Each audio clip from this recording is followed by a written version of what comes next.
All right, well, good morning, everyone. We are going to do kind of an educational series today. And what that basically means is we're going to try to take a look at the website and start talking a little bit more in detail of what you actually see and what information, what you can do with the information that you see. So today we're going to be talking about the blazes. And let's get started. As always, our little caveat of describing what we actually do. The Boring Bull is kind of a website that shows the model, a quantitative investing model that we have developed. And we do that with a collection of financial indicators, macro indicators, and a series of overrides that allow us to create an environment in which we can bet on the market. Basically, the idea of quantitative investing, sometimes known as algorithm investing, sometimes algo investing, quant investing. It basically brings these three areas together, right? There's financial information, you add to that your mathematics, and then you add to that computers, and what gets produced out of all of those three things is a working model. And that model then allows us to kind of bet on the market. And again, it doesn't mean you're going to win every time. It just means that the odds are in your favor. I always also want to point out that it doesn't take into account like black swans, a COVID example. There's no way that math can necessarily predict that unless you were doing kind of real-time analysis, but which we do not. So let's get started. So if you think what a blaze is, if you're in hiking, right, it kind of marks a trail, lets you know where you are, lets you know where you're going, also lets you know what options you have. You come to a trail split, do you go left or right, and blazes kind of help guide that. So we're using that analogy in our investment model here. To find the trail blaze, it's going to be on any page. You click on dashboard, and you should see a drop down that comes down, and the last option there is a trail blaze. We're going to look at three of them. One kind of we call a trail head indicator. Then we're going to talk about a decision tree blaze, and then an indicator construction blaze. Hopefully these will kind of help you get a feel of how you can use these particular charts, if you will. So the first one is what we call a trailhead indicator. It's a chart that appears and it almost always looks very similar to this right here. And the middle line is what the current price is. So the current price of this particular day that we picked, let's just pick round up numbers, like a 46.74.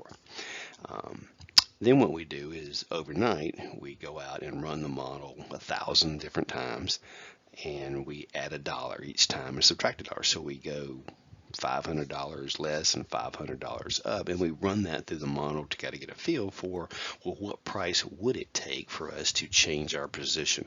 In this case, we're out of the market, and so we were looking to buy. Buy would, of course, be that green line there. And so we have 2 points of possibility. The first one is the obvious one, right? The price drops. Price is dropping. It means that it's over sold, and that means we might want to come in and buy. And so in this case, for this day, it would have to drop all the way down to roughly, let's say, 46.04, and that would, that'll make a lot more sense probably in a few more minutes. But we also create a secondary buying opportunity, and that's here, and that is if the price goes up a little. So today, let's just say, I don't know, let's say 46.80. So if the S&P today rises to 46.80 or drops down to 46.04, then that would trigger us a buying opportunity. Now, if it goes up more than that, then obviously there will be no buy, and then we'll stay in the middle here, and we don't really care too much about the sell side because we're not actually in the market right now. So the main point here is that you have multiple possibilities of buying opportunities. One's has to drop a lot, one it could rise a little, and I'll show you that here in a minute. It'll make a little more sense. But anyway, trailhead indicator, mostly I look at that as to see if I happen to have 2 buy points. Is really the main thing that I look at here when I'm using this. The second blaze we have is what we do is we go out there and create a decision tree. Now, what's a decision tree? Imagine if you were looking for a condo in Destin, Florida. So there's all this big grouping of condos that are available. Well, then you can start breaking them out, like show me the condos on the beach. Show me the condos on the beach that are 3-bedroom. Show me condos on the beach that are 3-bedroom that are in the penthouse. You can see you can create a little decision tree right there. And basically what that does in the end is it gives you every permutation possibility of all the condos in Destin. We do the same thing here. We take our indicators. I believe there's, in this case, I've drilled them down to 8 different indicators. Obviously, that's almost unlimited number of possibilities, but it turns out there's only 300 actual occurrences of the different patterns or decision tree nodes. Depends on your perspective. And then what we do is we go out and look it up. And so we take the current environment, figure out what that pattern is, and then go look it up into the history to say, is there any other pattern like this? And if there is, what happened?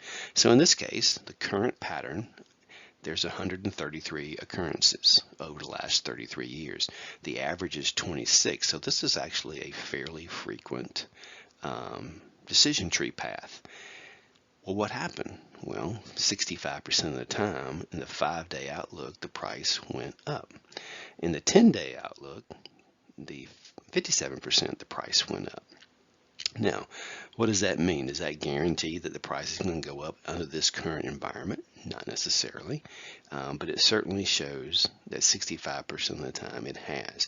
So it just kind of gives you, what you're really looking for is something that's kind of skewed, something kind of out of the norm. The 10-day outlook at 57% doesn't strike me as out of the norm, considering over the long haul, we're going to have more up days than down days. The 65%, however, gets a little closer, so that seems to make me think today we are going to get a price increase. So it's just kind of a guide. What has happened in the past, and have we, as it says here, have we been on this trail before? Now the third blaze we have is called our indicator construction blaze. And here's where we can start explaining why there's 2 buy points. Okay, so it's really 3 charts here. The first one tells you what day got dropped off. So while this is our main indicator, of course, understand it doesn't include some of our other indicator components. It doesn't include any of the overrides that get you in or keep you in the market. It doesn't include the overrides that get you out. It doesn't, but it does give you maybe the 80-20 rule here. And it helps us understand that assuming everything is normal and nothing weird happens, this is going to be our trigger point. So the first chart tells us that we're going to drop a negative day today. This negative day is going to be removed out of the calculation. So what's left? Well, these are the calculations that are left. So we've had some negative days. And so our third chart here shows you this average. So what does the average gain look like versus the average loss? And you can see the average loss is slightly higher. And that's not enough to trigger a buy. What we want to have is the red to shrink and the black to grow. Now, what would cause the red to shrink?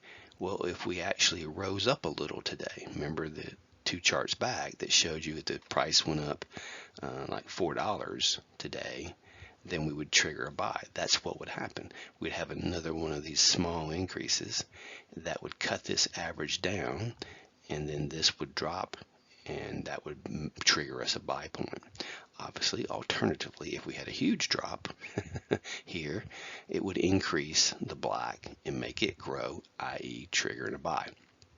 So this is one where there was actually 2 buy points in the model today, and so here's the slot for today. I'm doing this video in the mornings. There's nothing here, but it does kind of show you if you come in here and you go, okay, we need to get a buy. I need to get the black bar bigger. What do I need to do?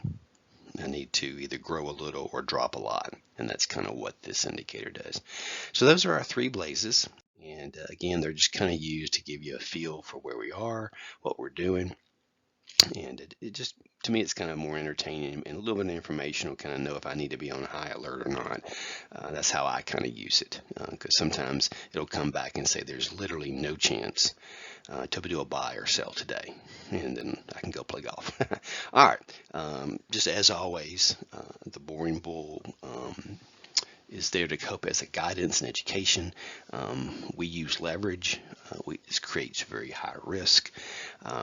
Even though we're banking on statistics, we're betting on the long term, we could still lose money. And I think that's certainly something you have to take into account if you do something like this. And this would be true with any algorithm model that's out there, or even hedge fund. There's a risk to it, okay?